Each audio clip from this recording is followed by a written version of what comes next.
Okay, we'll move on. Obamacare.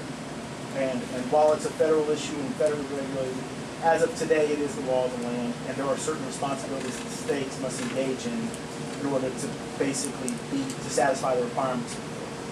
One in particular, which we haven't started the process on, are healthcare policy exchanges.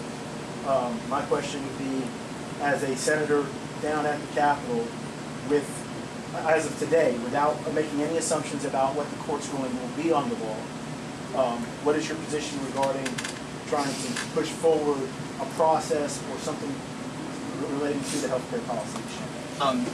Yeah, healthcare is an area that I spend a ton of time on. It's most of my law practice.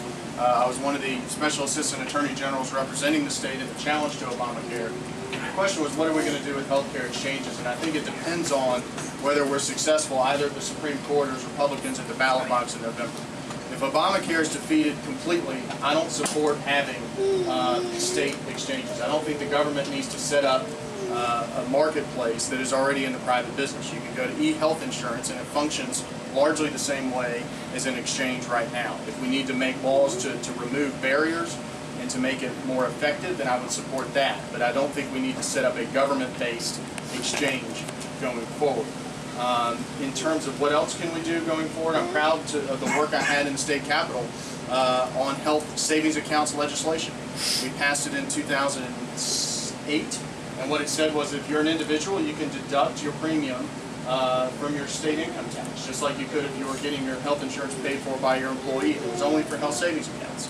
We also said employers that offered health savings accounts will get a tax credit if they can shift their employees and small business to go to them, because that's the type of things that I think we need to do going forward. But I'll tell you, healthcare is 22% of the state's budget, general fund budget. It is and most of that is Medicaid.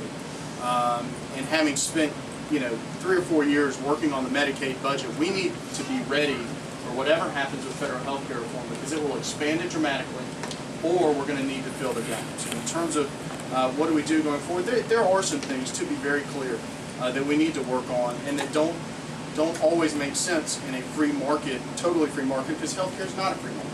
It's one of the only places where you can walk into a hospital and you are guaranteed to get service whether you pay or not, and it's a distorted market.